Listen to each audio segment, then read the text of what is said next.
excited to talk to you guys today about wellness and the shortcomings of it. So, yeah, let's just jump right into it. Wellness is defined as being in a state of good health, right?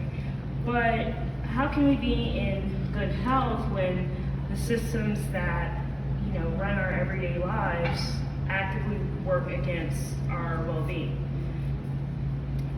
Today I'm going to talk about wellness's shortcomings, what wellness means to me, and how wellness can be a reality for everyone.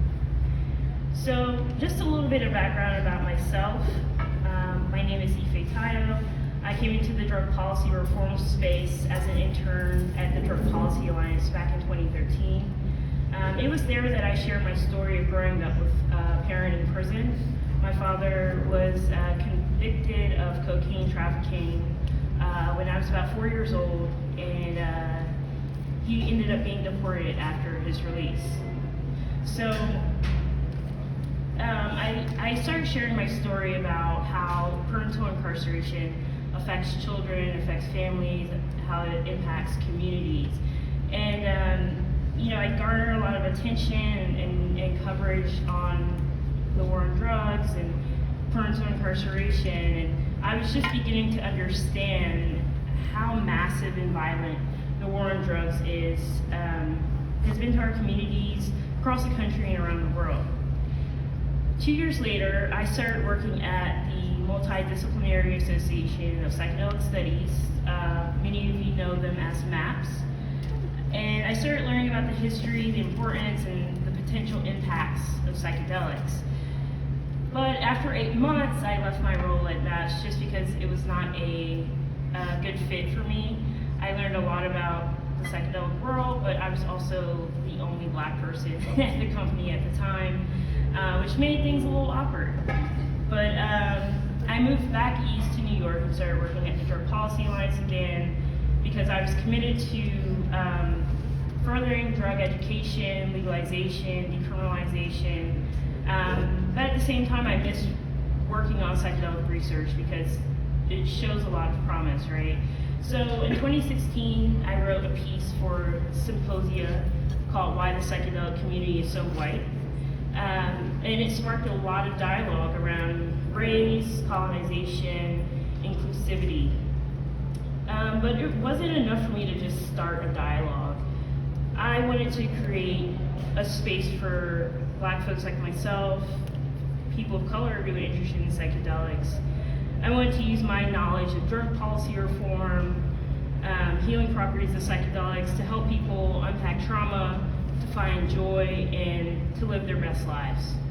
So I started organizing people of color around psychedelics on monthly Zoom calls, really informal, just giving folks a space to talk about their experiences. And so today, the People of Color Psychedelic Collective, we are a nonprofit. We focus on education and community building through a range of methods. In the past, we held our first conference in Washington, D.C. called Empyrean. We had a retreat in Santa Fe, New Mexico. And we've hosted a number of events on various topics like harm reduction, cultural appropriation, death and dying.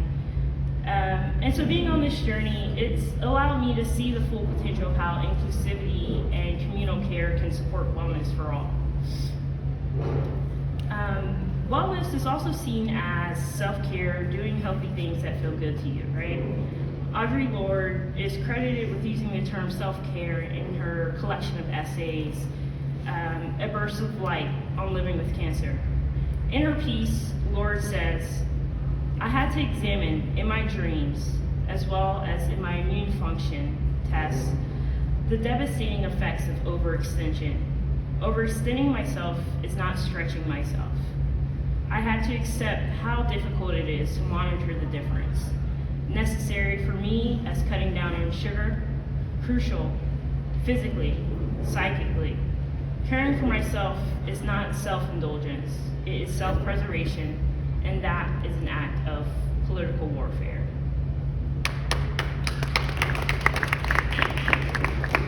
So today, the term self-care has become removed from its origins, which were based on Lorde's experiences a Black feminist lesbian who found care in the richness of her relationships and work. Self-care has been watered down, repackaged, and sold to us by corporations looking to cash in on our desires to better ourselves.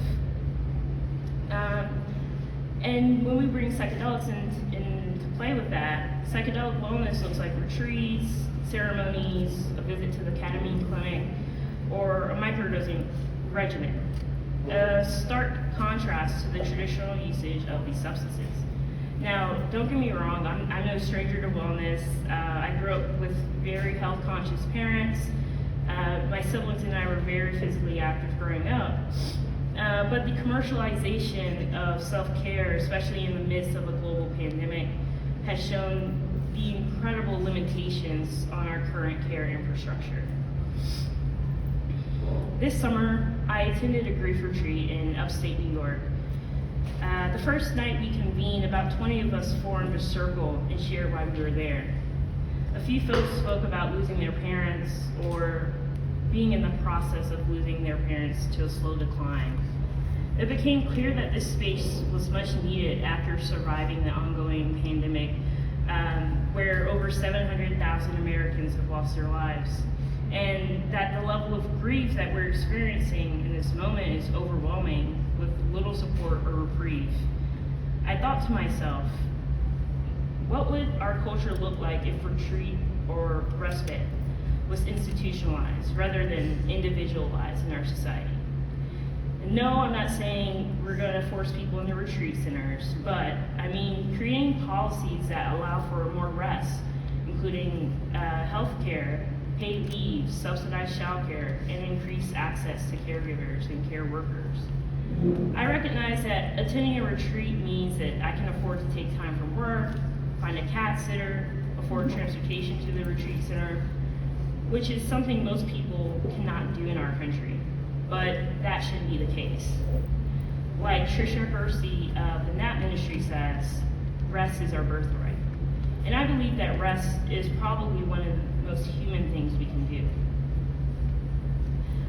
Oftentimes, wellness is touted as a solution to an individual's problems.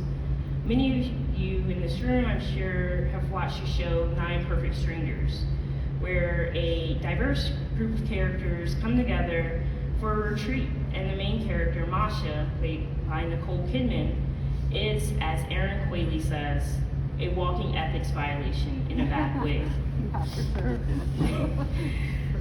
I noticed that this brought up a lot of feelings for a lot of my friends and colleagues in the psychedelic world. Some of them felt like the show could hinder progress for psychedelics in terms of legalization and decriminalization.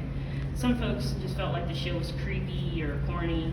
And to me, it represented all those things, but it also represented a lot of toxic practices, personalities, and major players in the psychedelic community. Basically folks who are inexperienced and or abusive when it comes to their attempts at healing people. And so, in my opinion, this show symbolized a possible future for psychedelics. Rather than consider the larger implications of why people aren't well, individuals are tasked with taking the full responsibility for their wellness, often struggling to find the very resources they need to achieve this. Individualism is a social theory favoring freedom of action for individuals over the collective. Individualism is also a cultural tenet of American society, but I think more and more every day that individualism does not serve us well. I know I'm not alone in this thinking. Individualism is the root of many of our problems today in this country. Without support from larger systems, we cannot live well. So even after experiencing the current pandemic, we still don't have sufficient health care for all. We still don't have paid leave. We still don't have sufficient affordable housing. All the things we need to survive and thrive in this society. Since March 2020, over 500,000 Americans have been evicted from their homes. drug overdose deaths have increased by 31% in 2020 alone. That's 94,000 people we've lost to overdose just in 1 year. Instead of fixing our society's problems, the focus is solving the individual's problems. True wellness is a society where everyone has their basic needs met, from healthcare and housing to positive social interaction. How can psychedelics help us envision and create a society where everyone's basic needs are met? A lot of times when I do psychedelics, it's especially in the presence of other people, whether it be a ceremony or casually with friends, I think to myself, this is all I need. Meaning food, clothes, shelter, some substances to alter consciousness, and good company. I think to myself, all that other shit we deal with is just noise. Obviously, things aren't that simple, but our world runs on capitalism. We have to buy things to live, and in order to live, we must continue to buy things. Our society doesn't run on care. Our society is more concerned with producing things for people to buy, fighting over land, and asserting ownership of resources, instead of thinking about how all of these things negatively impact our well-being. So what we need to focus on is making the world more equitable for marginalized people like disabled folks, LGBTQIA folks. So by now, you're probably thinking, well, how can we do that? It's already been done, and I think it's important to look at the work that's being done right now. Last month, I wrote a piece called "Prison is the Antithesis of Care." It's time to invest in a care infrastructure instead of a carceral one. Yes. And in this piece, I stated that prison now serves as the infrastructure to absorb our community's problems, like poverty, mental illness, abuse, drug use. Instead of getting to the root of the problem and creating all kinds of mental health initiatives and interventions that are community-based, we have policing in prisons. That's the first line of care for people with mental illness. We all know that psychedelics can help folks manage their mental health needs, but we need to take this a step further. We need to create systems of care. Care infrastructure is a term that comes up a lot in my work at Caring Across Generations. Caring Across Generations is a nonprofit that advocates for better working conditions for family caregivers, paid caregivers, and we also advocate for more accessible care for older folks, for people with disabilities.